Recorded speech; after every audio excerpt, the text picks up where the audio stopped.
에스겔서의 이야기는 북이스라엘이 진작에 망해버리고 그리고 남쪽의 유다 왕국도 멸망이 얼마 남지 않은 절박한 상황에서 시작하고 있습니다.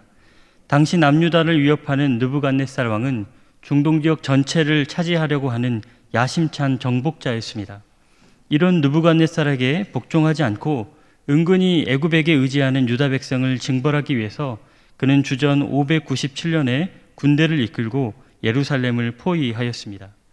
그리고 이제 왕위에 오른 지 겨우 석 달밖에 지나지 않은 어린 임금 여호야긴과 또 당시 유다 사회의 상류층 대부분을 바벨론으로 끌고 갔습니다.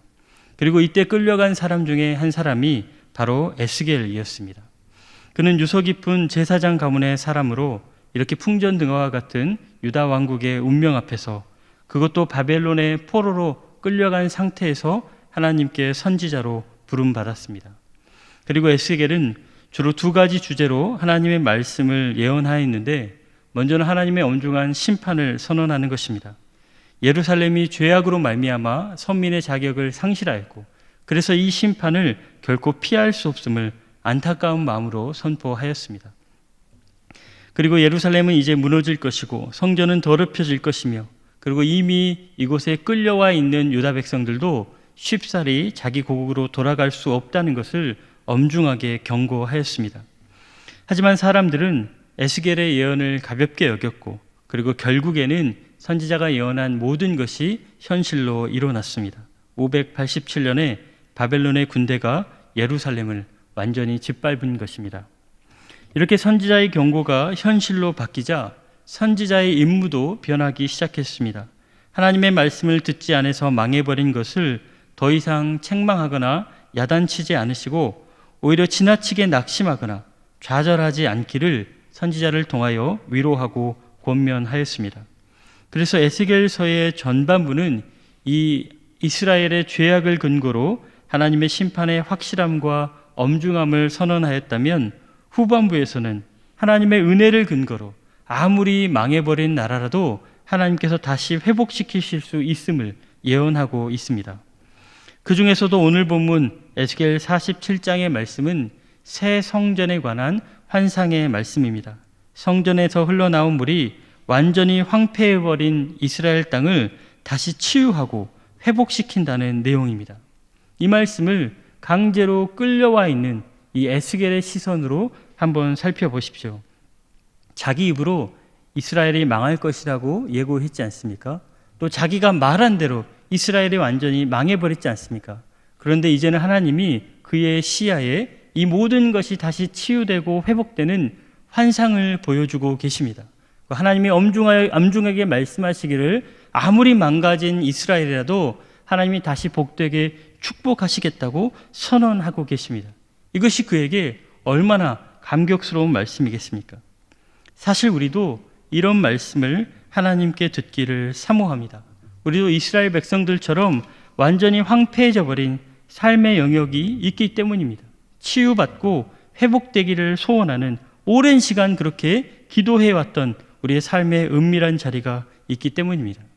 누군가는 경제적인 문제로 심한 상처와 아픔을 겪고 있을지 모릅니다. 또 누군가는 오랜 질병으로 몸과 마음이 다 지쳐버리고 관계도 깨어지고 또 물질도 탕진하고 이렇게 아파하는 분들이 계실 것입니다.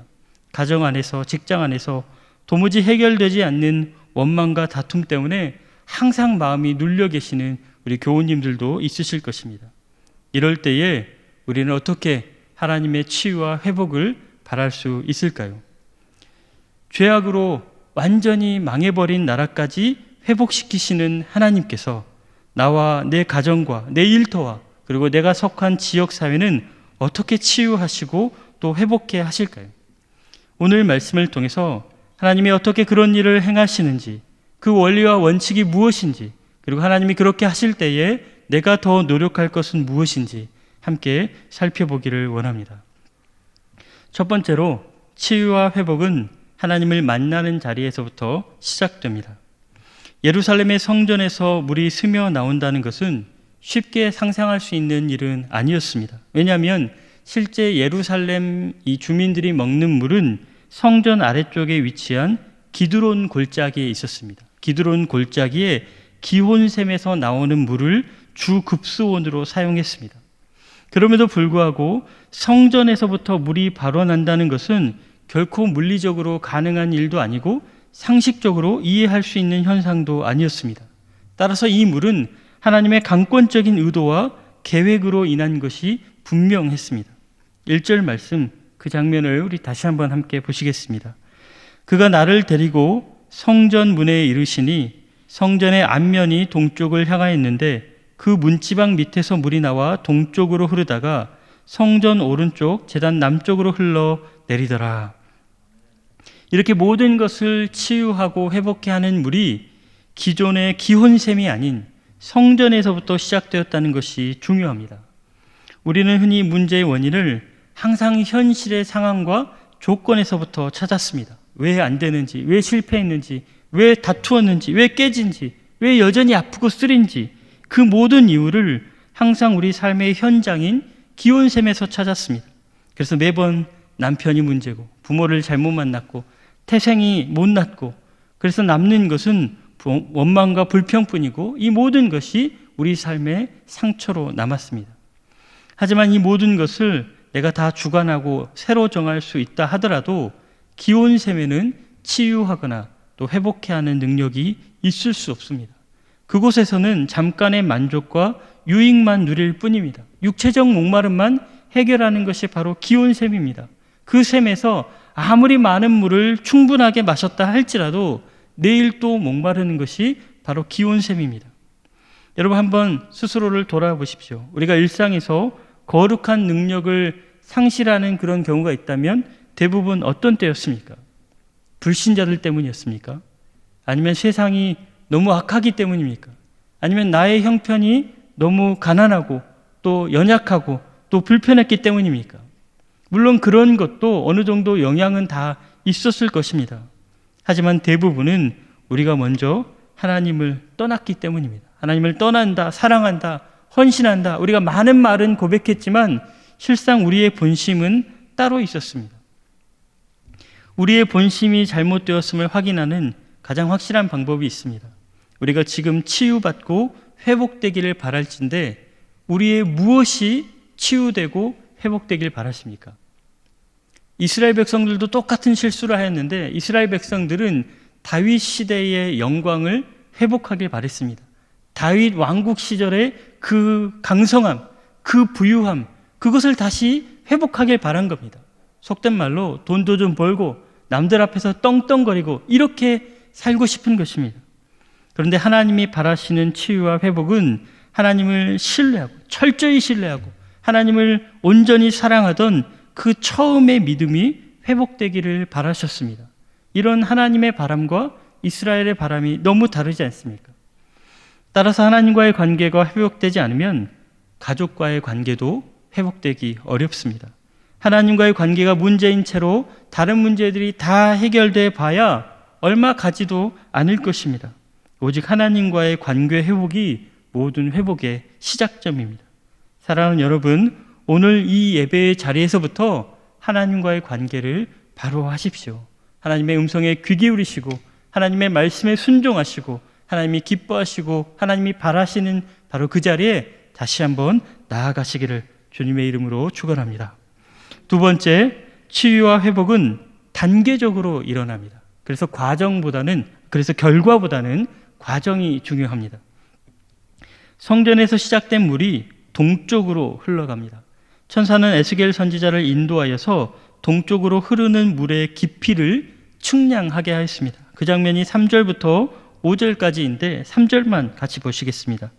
그 사람이 손에 줄을 잡고 동쪽으로 나아가며 천척을 측량한 후에 내게 그 물을 건너게 하시니 물이 발목에 오르더니, 에스겔은 성전에서 시작된 물을 천척 단위로 측량하였습니다. 그렇게 측량한 물이 처음 천척에는 물이 발목까지 차고, 다음 천척은 무릎까지 차고, 그 다음 천척은 허리까지 찼습니다. 그리고 5절에 이르러서는 건너지 못할 강이 되고 헤엄칠 만한 물이 되었다고 표현하고 있습니다. 여러분, 하나님께서 이 장면을 에스겔에게 왜 보여주실까요? 왜 물줄기의 깊이를 측량하는 것이 지금 중요한 장면이 되었을까요?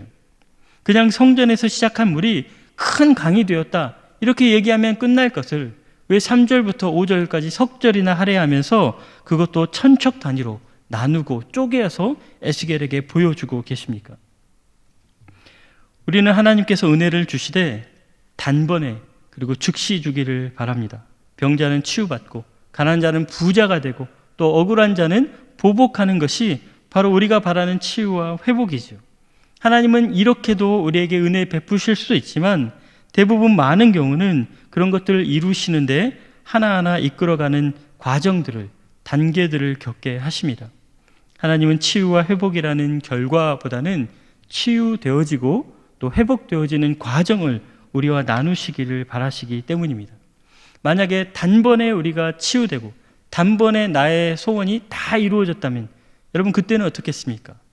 단번에 하나님이 내 소원을 다 들어주었기에 내가 하나님을 더 사랑하겠습니까? 사실은 그렇지 않습니다. 우리는 화장실 갈 때 다르고 나올 때 다른 것이 솔직한 우리의 모습입니다. 갑작스러운 은혜는 더 큰 헌신으로 보답하는 것이 아니고 지속된 헌신으로 이어지지 못합니다. 갑작스러운 은혜는 그냥 반짝 헌신으로 끝나는 것이죠. 그리고 그 후에는 후폭풍이 있는데 오히려 더 큰 의심과 더 큰 기적만 하나님께 바랄 뿐입니다. 하지만 반면에 오랜 시간을 걸쳐서 그래서 인내와 절제를 배우고 또 하나님과 나만이 아는 이 은혜의 이정표를 하나하나 세운 사람들은 결코 흔들리지 않습니다. 그 세월의 길이만큼이나 하나님을 더 깊이 알게 되었기 때문입니다. 하나님의 성품을 알게 되고 하나님이 일하시는 방식을 배우게 되고 하나님이 무엇을 좋아하시는지 무엇을 싫어하시는지, 하나님이 언제 징계하시고 언제 분노하시는지 언제 기뻐하시는지 이런 것들을 낱낱이 배우게 된 것입니다. 우리는 청년들에게 연애와 결혼에 있어서도 비슷한 조언을 할 때가 있습니다. 한 번도 안 싸우고 결혼한 커플들보다는 치질이 벗고 이렇게 싸운 커플이지만 결국에 헤어지지 않고 결혼한 커플들이 더 잘 살 것이라고 합니다. 왜 그렇습니까? 그만큼 서로를 이해할 기회를 많이 가졌기 때문입니다. 이렇게 하나님도 우리와 잘 살기 위해서, 오래된 부부처럼 행복하게 살기 위해서 치유하고 회복시키는데 일정 기간과 또 단계를 거치게 하셨습니다. 이 과정을 우리가 묵묵히 잘 감당해내시기를 소원합니다. 세 번째로, 치유와 회복을 경험한 사람은 이제 그것을 행할 수 있는 능력을 갖게 됩니다. 성전에서 흘러나오는 물이 큰 강이 된 다음에는 이제 놀라운 영향력을 발휘합니다. 그 장면은 8절부터 9절에서 확인할 수 있습니다. 우리가 8절 9절은 한 목소리로 함께 읽어주시면 좋겠습니다. 8절부터 함께 읽겠습니다. 그가 내게 이르시되 이 물이 동쪽으로 향하여 흘러 아라바로 내려가서 바다에 이르리니 이 흘러내리는 물로 그 바다의 물이 되살아나리라. 이 강물이 이르는 곳마다 번성하는 모든 생물이 살고 또 고기가 심히 많으리니 이 물이 흘러 들어가므로 바닷물이 되살아가겠고 이 강이 이르는 각처에 모든 것이 살 것이며. 아멘. 이 장면은 이스라엘의 지형을 좀 공부하신 분이라면 더 극적으로 느끼실 수 있습니다. 성전과 예루살렘의 동편은 광야입니다. 척박한 땅입니다. 그리고 그 척박한 땅의 끝편에는 사해와 연결되어 있습니다. 사해는 물이 맑고 투명하지만 마치 정수기에서 갓 따른 그런 깨끗한 물이지만 염도가 너무 높아서 생명체가 살 수 없는 물입니다. 이렇게 예루살렘의 동편은 마른 땅과 죽은 바다만 있습니다. 그런데 성전에서 흘러나온 물이 광야를 가로지르고 사해로 흘러들자 사막에는 숲이 생겨나고 또 죽은 바다에는 물고기가 넘쳐났습니다. 이렇게 성전의 물은 적실 곳과 적시지 않을 곳을 구분하지 않았습니다. 또 이 물은 살릴 것과 살리지 않을 것을 구분하거나 살릴 수 있는 것과 살릴 수 없는 것으로 제한받지 않았습니다. 이렇게 대상을 가리지 않는 확장성과 제한 없는 생명력이 바로 새 성전의 특징입니다. 그리고 신약 성경에서 사도 바울은 우리 자신이 바로 이러한 하나님의 거룩한 성전이라고 선언하고 있습니다. 그러면 어떻게 우리가 이런 성전이 될 수 있습니까? 어떻게 우리가 이만한 확장성과 또 제한 없는 생명력을 가진 거룩한 성전이라고 할 수 있겠습니까? 우리의 자격과 공로만으로는 할 수 없지만은 먼저 우리 안에 성령님이 계시기 때문에 가능한 일입니다. 너희는 너희가 하나님의 성전인 것과 하나님의 성령이 너희 안에 계시는 것을 알지 못하느냐. 아멘. 또한 우리의 생명력의 근원이 하나님께 있기 때문입니다. 그래서 앞서 다 말씀드린 대로 먼저 하나님과의 바른 관계를 통해서 하나님의 치유와 회복을 경험하되 그것이 이례적이고 단편적인 사건이 아니라 지속적이고 또 단계적일 만큼 긴 여정을 통해서 하나님 앞에서 치유받고 회복받은 사람이라면 이제 그 자신이 하나님의 그런 능력을 머금게 됩니다. 스펀지에 물이 가득 차 있듯이 하나님의 생명력이 우리 안에 거하게 되는 것입니다. 그래서 우리가 생명수의 근원이 되어서 거룩한 물을 흘려보내며 이제는 그것이 닿는 것마다 모든 것이 살아나고 모든 것이 회복되는 은혜를 우리가 누리게 할 수 있는 것입니다. 여러분, 우리 주위를 한번 둘러보십시오. 얼마나 많은 상처와 아픔이 우리 주변에 있는지 모릅니다. 내가 만나는 거의 대부분의 사람들이, 그리고 우리가 속한 모든 공동체가 다 상처와 아픔을 감고 있습니다. 치유받고 회복되어야 될 것들이 가득 차 있습니다. 내가 나만 바라볼 때는 내 상처밖에 보이지 않습니다. 그러나 시선을 나에게서 거두고 하나님이 이끄시는 대로 우리 주위를 둘러볼 때에 하나님께서 수많은 상한 심령들을 우리에게 보여주실 겁니다. 이렇게 하나님이 보여주시는 상한 심령들을 발견되어질 때, 그리고 그것에 우리가 다가갈 때 하나님의 치유를 경험한 사람이라면 이제 그 대상을 향하여 그리고 그 공동체를 향하여 치유하는 권세를 발할 수 있습니다. 우리가 먼저 치유받은 것은 1차적으로는 하나님의 선물로 받은 것이지만 또한 두 번째로는 사명으로도 주신 것이기 때문입니다. 그래서 하나님이 우리를 어떤 가정에, 일터에, 그리고 지역사회에 먼저 보내셨다면 그것은 우리가 먼저 치유받은 자로서 이제 그 공동체 안에 있는 상처와 아픔을 치유하라고 그런 사명자로 보내주신 겁니다. 바울은 우리가 거룩한 성전이기에 그 성전을 결코 더럽히지 말라고 권면하였습니다. 하지만 어떻게 더럽히지 않는 거룩한 성전이 될 수 있겠습니까? 오염물과 접촉하지 않는 것만으로 거룩한 성전이라고 할 수 있겠습니까? 오늘 에스겔 47장의 말씀에 비추어 보자면 생명수가 흘러나와야만, 그리고 그 흐르는 물이 모든 상한 것들, 아픈 것들에게 적셔질 때야만이 거룩한 성전이라고 할 수 있겠지 않습니까? 우리가 스스로를 거룩하게 지키기 위해서 일체 상한 것과 아픈 것과 죽은 것에는 접촉하지 않는다면 그것이 과연 하나님을 기쁘시게 하는 성전이 될 수 있겠습니까? 그래서 우리는 마치 마른 땅과 같은 우리 가족들을 향하여, 그리고 마치 죽은 바다와 같은 우리 직장 동료들을 향하여 오늘도 생수 한 바가지를 주님의 마음으로 흘려보내야 됩니다. 그리고 어떻게든 나를 통하여 이 공동체 전체가 바뀌는 것이 바로 하나님이 바라시는 것입니다. 그리고 이것이 하나님의 나라가 확장되는 원리입니다. 예수님은 그것을 비유로 설명하시기를 마치 여자가 가루 소말 속에 갖다 넣어 전부를 부풀게 한 누룩과 같으니라 하셨습니다. 사랑하는 여러분, 저와 여러분이 바로 이러한 치유하는 누룩이 되기를 소망합니다.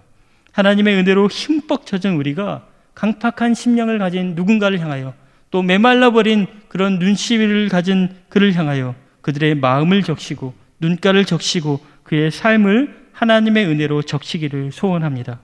우리가 성전의 거룩한 물을 받아들이되 나만 그 물을 누리는 댐이 되지 않고 또 새로운 물길이 되어갈 때에 하나님은 이로 인해 나도 살리고 나의 가족도 살리고 또 우리의 이웃과 믿지 않는 사람들까지 살려주실 줄 믿습니다. 마지막으로 치유와 회복을 경험한 사람은 공의와 사랑을 실천할 의무를 갖습니다. 생명수의 강이 이스라엘의 광야와 사해를 완전히 변화시킨 다음에 이스라엘 온 땅을 완전히 새롭게 재창조한 다음에 하나님께서 새로운 명령을 내리십니다. 그 장면이 13절 이후에 기록되어 있는데, 요약하자면 이 풍요롭고 풍성해진 새로운 땅을 12지파에게, 이스라엘 12지파에게 다시 나누라는 것입니다. 그리고 이 아름다운 땅을 다시 나눌 때에 두 가지 중요한 기준을 하나님이 말씀하시는데, 그 첫 번째 기준을 14절에 기록하고 있습니다. 14절 말씀입니다. 내가 옛적에 내 손을 들어 맹세하여 이 땅을 너희 조상들에게 주겠다고 하였나니 너희는 공평하게 나누어 기업을 삼으라. 이 땅이 너희의 기업이 되리라. 여러분, 땅을 나눌 때에 어떻게 나누라고 명령하십니까?